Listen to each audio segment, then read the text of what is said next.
Bismillahirrahmanirrahim. Assalamualaikum warahmatullahi wabarakatuh. Alhamdulillah, alhamdulillah, wassalatu wassalamu ala rasulillah, amma ba'd.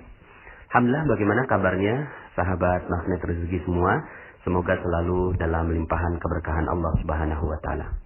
Oke, dalam kesempatan kali ini saya ingin menyampaikan materi tentang merawat terumbu karang, ya. Bapak Ibu, materi ini dahsyat sekali menurut saya, dan saya bersyukur sekali saya menemukan materi ini, menemukan ilmu ini, sehingga akhirnya saya menjadi lebih hidup Bapak Ibu dalam kehidupan ini.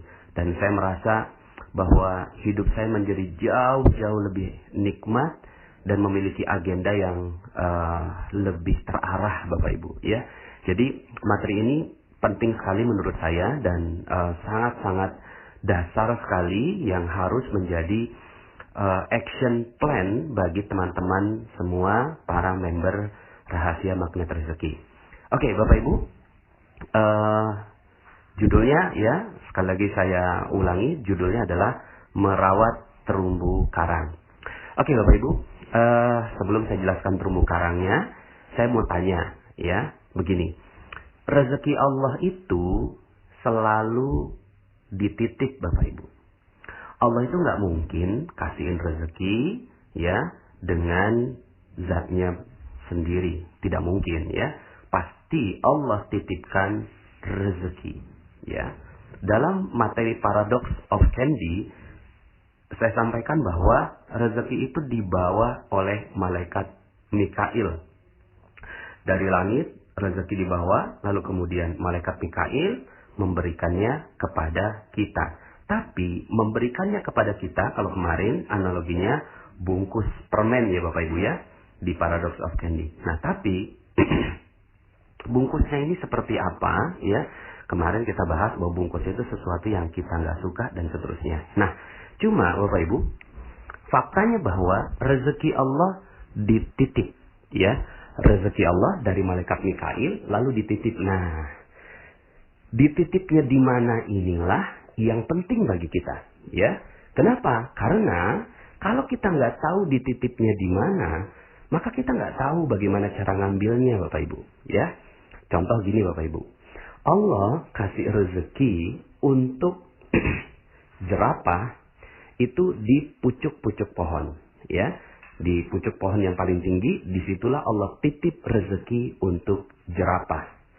Untuk monyet Bapak Ibu, untuk monyet, Allah titip rezekinya di pohon pisang. Ya, itu Allah titip rezekinya di sana. Atau juga kacang-kacangan dan seterusnya. Itulah Allah titip rezeki. Tapi secara umumnya, ya, di pohon pisang.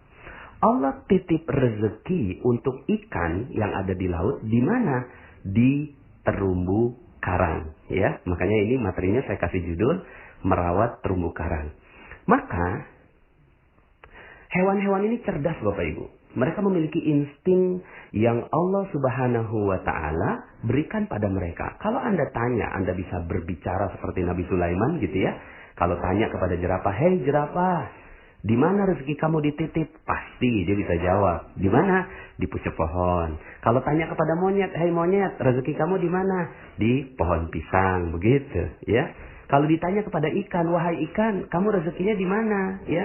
"Oh, rezeki saya adanya di terumbu karang." Maka ikan-ikan ini dan hewan-hewan ini cerdas Bapak Ibu. Mereka merawat tempat di mana rezeki mereka berada. Kalau ada jerapah yang ngancurin pucuk pohon, ini namanya jerapah yang nggak cerdas Bapak Ibu ya. Kalau ada monyet yang ngancurin pohon pisang, berarti ini monyetnya nggak cerdas dan nggak mungkin itu terjadi ya. Kalau seandainya ada ya ikan yang menghancurkan terumbu karang, ini namanya ikan yang nggak cerdas ya. Nah, kenapa mereka cerdas? Karena mereka semua mengerti di mana letak rezeki mereka. Di mana Allah titipkan rezeki untuk mereka. Nah, sekarang unik Bapak Ibu ya. Saya mau tanya pada Bapak Ibu ya. Saya mau tanya sama Bapak Ibu. Bapak Ibu, rezeki Bapak Ibu dititip di mana? Ada yang bisa jawab? Ya. Rezeki ibu dan bapak dititipnya di mana? Kan Allah titip rezeki. Nah, sekarang saya mau tanya nih, rezeki bapak ibu dititip di mana? Uniknya bapak ibu, sebagian besar yang saya tanya tentang pertanyaan ini, banyak yang nggak bisa jawab loh bapak ibu. Ketika saya tanya, di mana dititip rezekinya bapak ibu? Mereka akan bilang, oh ya di muka bumi. Ya di mananya? Pas di mananya bingung. Terlalu luas bumi ini. Karena nggak fokus, akhirnya rezeki nggak datang bapak ibu. Karena nggak kenal di mana dititip rezekinya, gitu ya. Kemudian ada yang bilang, oh rezeki dititip di mana-mana. Iya makin nggak jelas lagi gitu ya. Rezeki dititip di proyek gitu ya. Iya kalau akhirnya dia kejarnya proyek aja.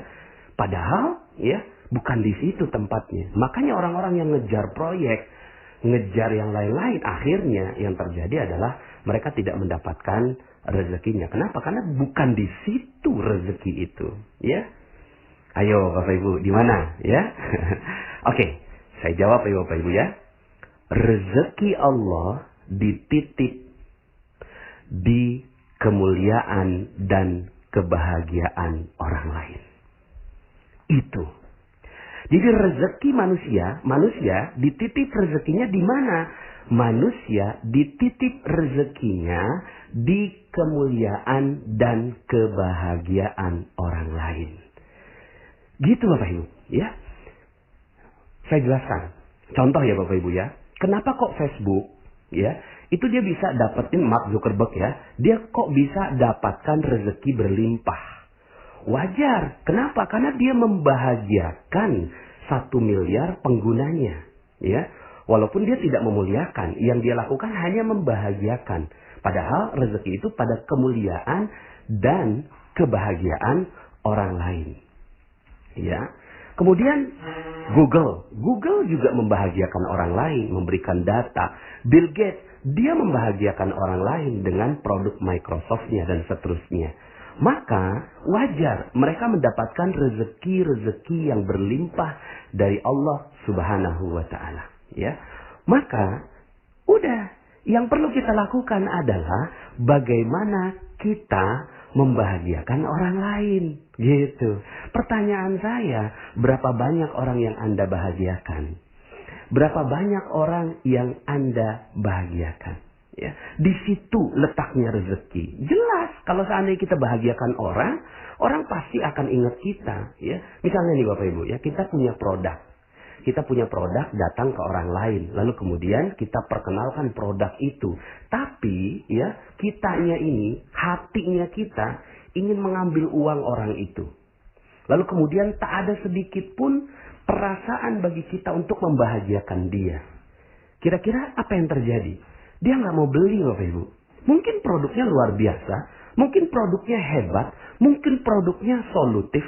Tapi yang nawarin itu loh, jutek banget, judes banget. Kok saya merasa rendah di depannya dia. Enak aja gue keluarin duit buat dia. Begitu Bapak Ibu.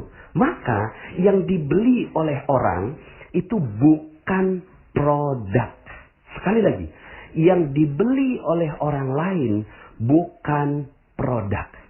Tapi orang akan membeli sesuatu dari kita ketika Anda membahagiakan orang lain. Ketika dia udah merasa bahagia, kok enak banget ya. Saya kok enak ya ngelihat wajahnya dia, senyumnya dia. Kok dia tulus gitu ya untuk memberikan kebahagiaan buat saya. Maka produk nomor 2 Bapak Ibu. Yang pertama adalah kebahagiaan dia. Dan akhirnya yang terjadi adalah ya, jangankan produknya Bapak Ibu. Mungkin setelah itu ditambah. Mungkin Bapak Ibu pernah ya, kalau yang laki-laki, ya kalau saya karena laki-laki nyukur gitu ya. Terus kemudian kok rasanya enak banget si tukang cukurnya ini nyukur gitu ya. Kayaknya saya kasih lebih tuh ya. Saya udah gak peduli lagi dengan harganya, saya kasih lebih. Mungkin Anda pernah naik taksi, terus kemudian ada taksi yang supirnya tuh baik, ramah gitu ya. Terus kita tuh rasanya bahagia berada di dalam mobilnya. Maka yang terjadi adalah lebihnya kita kasih Bapak Ibu. Tapi saya pernah pengalaman ketika saya naik taksi, terus kemudian supirnya kok jutek banget gitu ya. Kok kayaknya, waduh saya nggak nyaman sekali, sampai akhirnya, maaf Pak, saya harus turun gitu kan. Saya harus turun sekarang, begitu ya. Saking saya nggak nyamannya berada di mobilnya dia karena pelayanan dia yang kurang ramah. Maka Bapak Ibu, fokus saja ya. Yang perlu Anda lakukan, rezeki Allah dititip di kemuliaan dan kebahagiaan orang lain ya. Saya sengaja ya urutkan kemuliaan ini di depan. Kenapa? Karena sebenarnya yang paling penting itu adalah kemuliaan orang, bukan kebahagiaan orang. Tapi kemuliaan itu tidak bisa didapatkan kalau orang lain tidak bahagia. Maka ya sudah gitu ya. Ini udah jadi kayak soulmate gitu ya. Kebahagiaan dan kemuliaan. Yang sayangnya ya beberapa di antara para orang kaya yang dilakukan membahagiakan tapi kurang memuliakan gitu ya. Nah, kalau ini digabungkan memuliakan dan membahagiakan orang, wih, Masya Allah Bapak Ibu, rezeki Anda akan mengalir dengan deras pada Anda. Maka ada loh manusia gitu ya yang menghancurkan terumbu karangnya Bapak Ibu.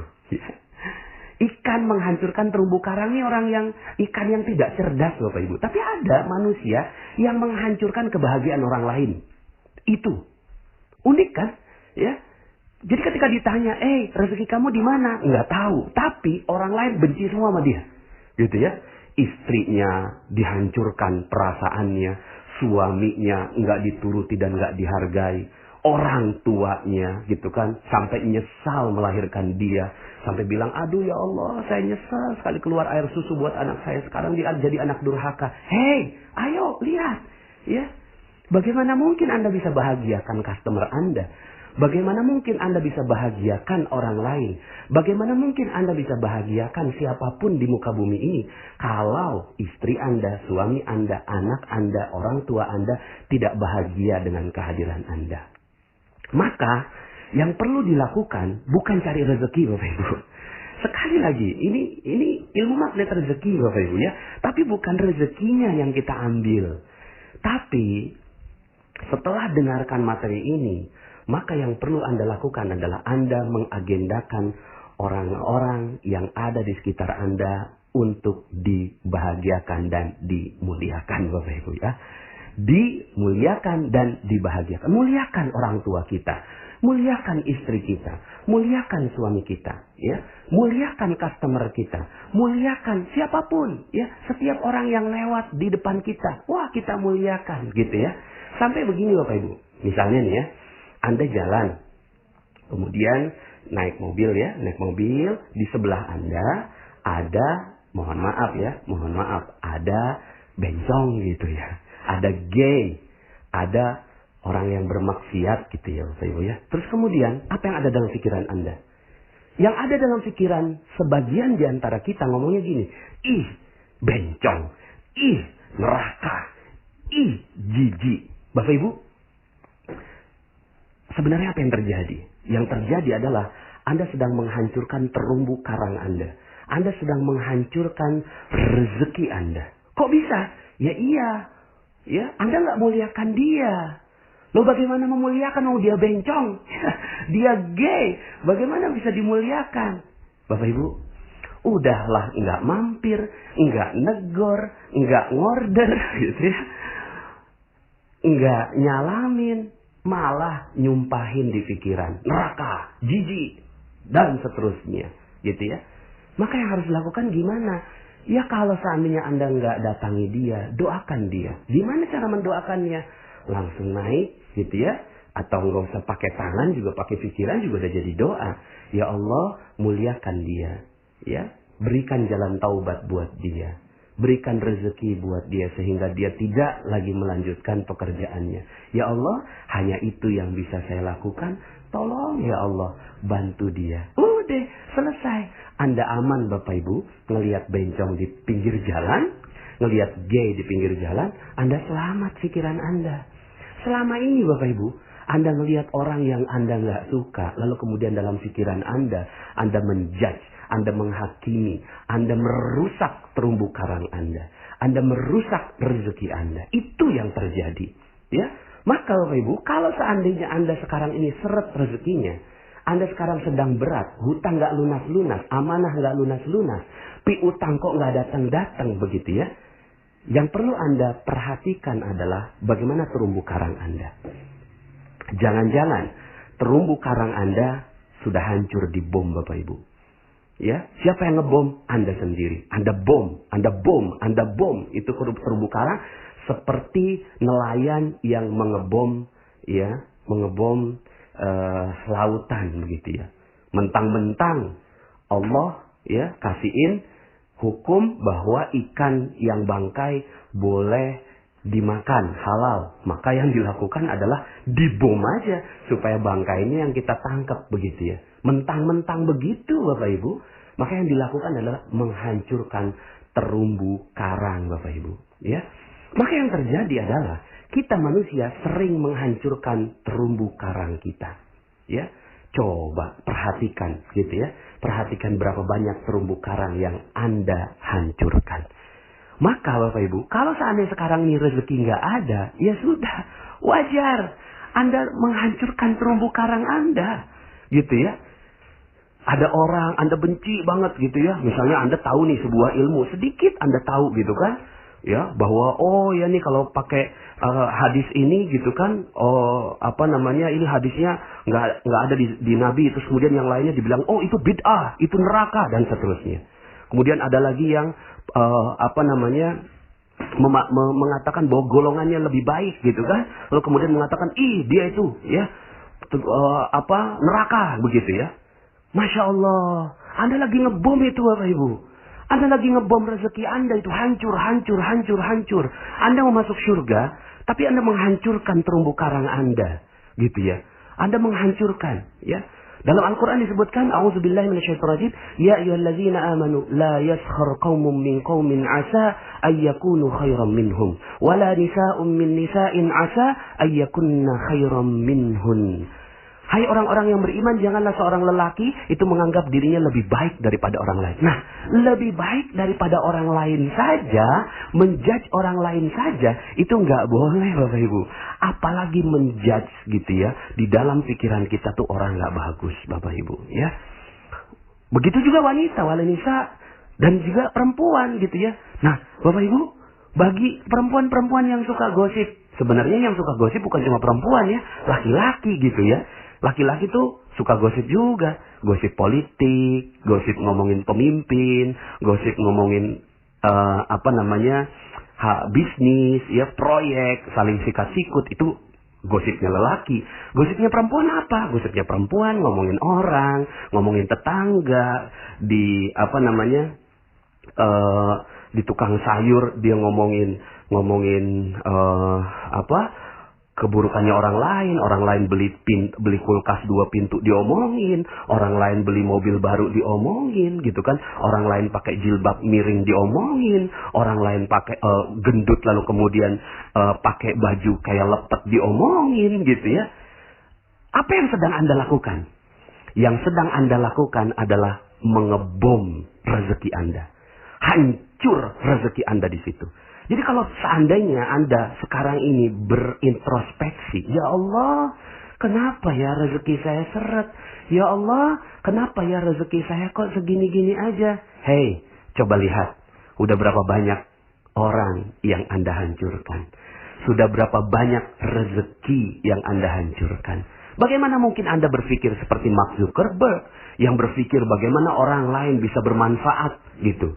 Bagaimana Anda bisa berpikir seperti Google yang dia berpikir apalagi yang harus saya berikan buat dunia supaya mereka itu bisa mendapatkan data yang lebih baik begitu. Ya, Bapak Ibu, contoh, Anda ngelihat koruptor di televisi. Nih, coba Anda ngelihat koruptor di televisi ya.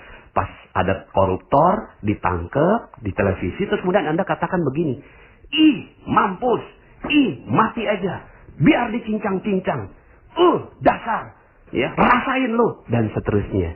Bapak Ibu, ya, dahsyat itu Bapak Ibu. Apa yang sedang Anda lakukan? Yang sedang Anda lakukan adalah menghancurkan terumbu karang Anda, menghancurkan rezeki Anda sendiri. Yang Anda lakukan itu adalah menjudge orang yang ada di di televisi. Koruptor yang ada di televisi. Lah kan tapi itu kan koruptor Pak Nas. Itu kan dia berbuat jahat. Mau dia berbuat jahat kayak apapun, coba muliakan dia, muliakan, bahagiakan dia. Gimana caranya muliakan dan bahagiakan koruptor gitu ya? Koruptor mah harusnya dihancurkan, bukan dimuliakan. Enggak, Bapak Ibu. Koruptor juga harus dimuliakan. Gimana dimuliakannya? Gini Bapak Ibu. Coba Anda ngomongnya gini. Wow, keren. Kok keren Pak Nas? Ya iyalah keren. Ngomongnya gini. Subhanallah ya. Dia dikasih kesempatan taubat oleh Allah Subhanahu wa ta'ala. Dia ditangkap oleh polisi tentunya atas izin Allah juga. Dan mudah-mudahan dia bisa memanfaatkan kesempatan ditangkapnya ini oleh polisi untuk menjadi jalan taubat untuk dia. Karena kalau orang sudah bertaubat, rezekinya akan diberikan. Ya Allah, mudah-mudahan dia bisa mendapatkan rezeki berlimpah oleh Allah Subhanahu wa ta'ala. Wih, dahsyat Bapak Ibu. Kalau seandainya Anda mampu melakukan itu terhadap koruptor aja, Anda muliakan dan bahagiakan Bapak Ibu. Contoh misalnya ibu-ibu lagi ngomongin orang di pasar atau di tukang sayur, kemudian ketika ada yang ngomong, oh si A tuh begini-begini. Oh iya, mudah-mudahan dia dimuliakan dan dibahagiakan Allah. Gitu Bapak Ibu. Terus kemudian, lo sok suci gitu. Enggak, saya mah enggak sok suci. Saya mah mau merawat rezeki saya. Rezeki saya supaya barokah, rezeki saya supaya berlimpah. Saya selama ini sadar rezeki saya enggak banyak, maka mungkin karena saya sering gosipin orang. Gitu Bapak Ibu. Ya, sehingga akhirnya si ibu itu ngomong, oh iya gitu ya? Iya, ikut deh telegramnya Pak Nas. Gitu Bapak Ibu ya. Sehingga akhirnya yang Anda lakukan adalah orang yang gosip sekalipun, Anda nggak judge Bapak Ibu. Kamu kok seneng gosip? Nggak tahu neraka? Nggak tahu ayatnya? Ayuhibbu ahadukum ayakula lahma akhihi maitan fakaritumu. Tuh, dalil tuh. Makan dalilnya. Itu yang kita bilang, kamu nggak suka ya memakan daging bangkai saudara sendiri? Itu dalil, itu Al-Quran. Masa kamu nggak percaya sama Al-Quran? Masa kamu melawan Al-Quran? Neraka kamu. Aduh, bukan begitu Bapak Ibu. Bukan sama sekali. Tapi ajak saudara-saudara kita untuk mulia dan bahagia. Anda bisa bayangkan Bapak Ibu, ya, kalau seandainya seluruh Indonesia saling memuliakan dan membahagiakan saudaranya satu sama lain. Aduh, udah deh, nggak usah ngomongin Indonesia dulu deh. Ngomongin kita aja dulu deh. Anda mau rezeki berlimpah? Anda mau rezeki yang banyak? Ya, yuk sama-sama kita muliakan dan bahagiakan orang lain. Kita rawat terumbu karang kita. Jadilah ikan yang cerdas Bapak Ibu. Ikan yang cerdas. Yang merawat terumbu karang. Jangan jadi seperti nelayan yang tidak cerdas. Yang udah tahu rezekinya di laut malah dihancurkan. Ini udah Masya Allah gitu ya. Jadi Bapak Ibu, di mana Allah titip rezeki? Di mana Allah titipkan rezeki untuk manusia?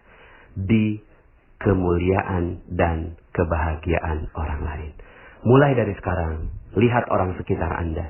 Lihat orang-orang di sekitar Anda. Mungkin sekarang ini Anda sedang mendengarkan dengan suami Anda. Tatap matanya, tatap wajahnya. Katakan, aku mencintaimu karena Allah. Begitu Bapak Ibu.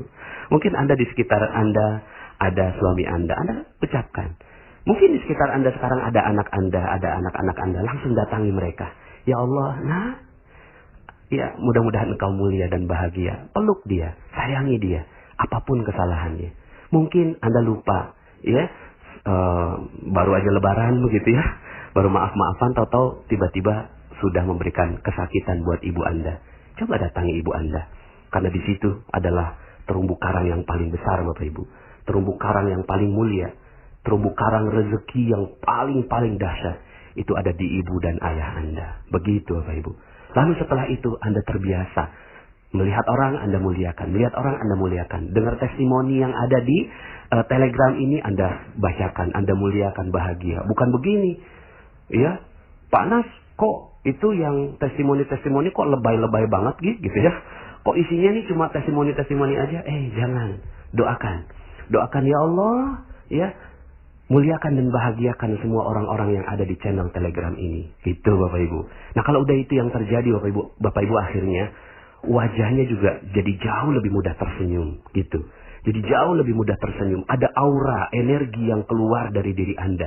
Sehingga akhirnya ketika Anda jalan ke toko Anda, buka toko Anda dengan senyum, ada konsumen datang. Lalu kemudian, ya Allah, bagaimana saya memuliakan dan bahagiakan dia. Begitu Bapak Ibu. Udahlah, nggak usah. Rezeki mah itu nomor 2. Muliakan dan bahagiakan. Sehingga akhirnya yang terjadi Bapak Ibu, dia tuh akan bilang setelah pulang gitu ya. Ya Allah, itu toko enak banget ya. Nggak tahu ya, ada aura apa ya. Kok saya pengen banget gitu ya.